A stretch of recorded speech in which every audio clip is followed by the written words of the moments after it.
in. Also, we had people from the ICRC, International Committee of Red Cross. They came in, gave us numbers and things. This is when we started to panic a little bit. We thought we're here for the long haul, you know, given that they're giving us numbers and all that. Anyway, 2 o'clock in the morning, they took out all the Turkish people, and the Turkish people left. Early in the morning, then they gathered us all, the remaining people, myself, Canadian, British, you know, Greek, and they all took us together to this one area, and they said, you're going to the airport. I said, okay, fine. Then they put us in the in these buses, and they took us to the airport. When we got to the airport, it's actually when we left the prison, it's the first time we saw there was media all around. We reached the airport, there was a lot of media there, there was a lot of press there. They took us right inside the airport, processed us, told people to sign papers. Many people didn't want to do it. Got into there was even a fight that broke out at the airport. One colleague who was from Ireland actually beat him. His head was whatever. So basically from there onwards, we went onto the planes. There were 3 Turkish planes, and Turkey had basically said that we want every single person that came on this ship back on these planes, and these 3 planes would not leave until and unless every single nationality,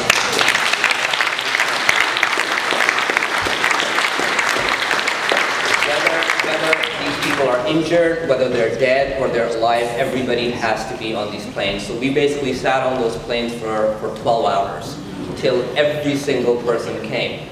So now when I look and sort of think in retrospect, I think if it wasn't for the Turks, I would still be in Israel. Me too. And Kevin. So this whole saga went on for another 12 hours. Right after that, we flew. We arrived in Istanbul, and that's again, there were 2 Canadian officials who were there to meet Kevin and I. I didn't know at this point where Kevin and Rifat, the other Canadian, whether they're dead or alive. I kept asking about them. Nobody knew where they were.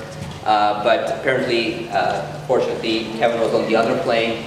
So when we arrived, I found out that he's alive, Rifat as well also. So we were received by the Canadian embassy there, and then thereafter, Qatari embassy was also there to meet me. They had put me up in a hotel room, and I took the next flight to Doha.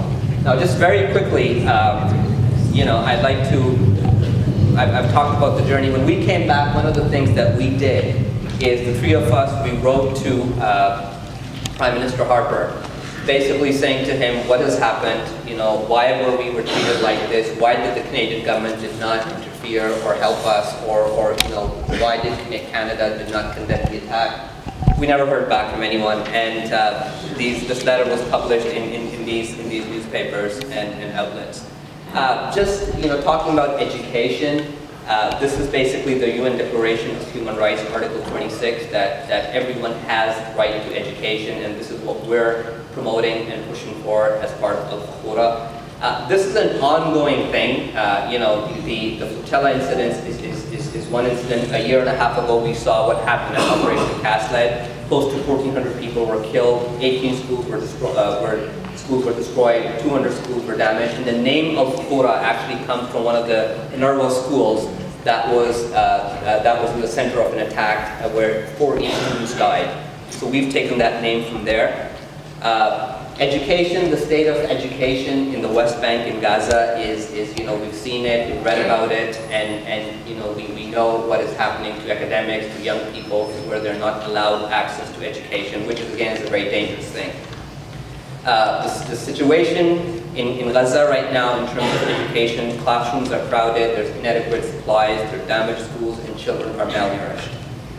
The blockade regarding education, these are some of the items that are not allowed inside Gaza. So notebooks, glass for windows, pencils, desks, computer parts, reconstruction material for schools. None of this stuff is allowed so far inside Gaza. Other programs that Al-Fakhura is involved in is reconstruction and rehabilitation of educational institutes. We're running prosthetics and a program for special needs for young people who've been affected, psychosocial counseling for young people, and we're running a scholarship program that provides 100 scholarships to young people in Gaza every year to complete their higher education. And basically our vision, I've spoken to you about that, is an advocacy campaign to bring awareness primarily to young people in the West and linking them through our advocacy programs to our students in Gaza.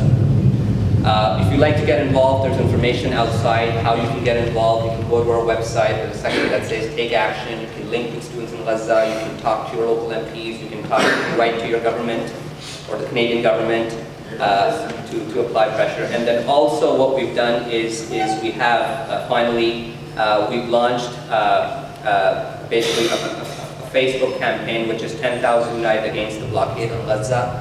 And we're collecting 10,000 signatures, so please feel free to visit this on our website as well as on Facebook. And please feel free to join our network. I'll be here to take any questions afterwards. Thank you very much.